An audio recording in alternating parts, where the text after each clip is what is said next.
right, I'm Julia O. I'm an associate professor at the Jackson Laboratory for Genomic Medicine in Farmington, Connecticut.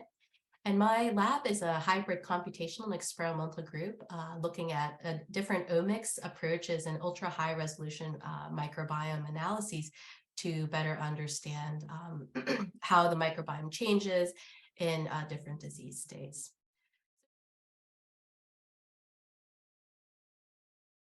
So I would point out here is that, it's important to note that these omics kinds of data sets are associative studies. So they don't identify causal mechanisms. We're finding associations of specific microbes with disease, specific microbial genes, metabolites with the disease. But these are very, I think at this point, very high quality hypotheses in terms of the potential effects of microbial dysbiosis. For example, in those short-term patients, how they might accumulate and then have those long-term effects. So that's a potential area of future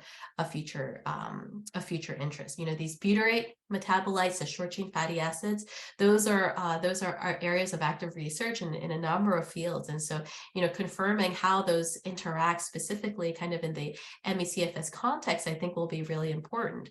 And Dariat Unitmaz, our center director, he's been working very closely with us in terms of understanding how microbial metabolites impact immune cells and immune cell function, as well as kind of the composition of immunity in MECFS.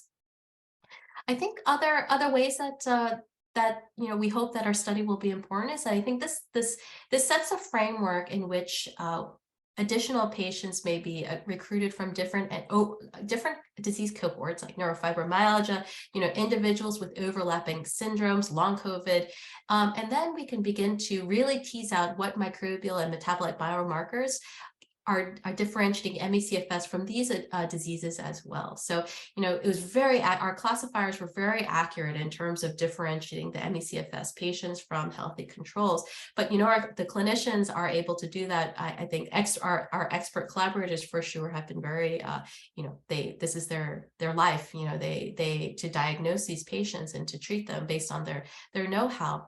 And I think that where the nuances is in terms of the similarities and the differences between different disease sets would be, I think, another really exciting next study as well to understand, what's very specific to MECFS versus what is in common with other diseases with overlapping phenotypes, and then and kind of just begin to differentiate the two. But the power of these omics approaches, I think, are well deployable in these other cases.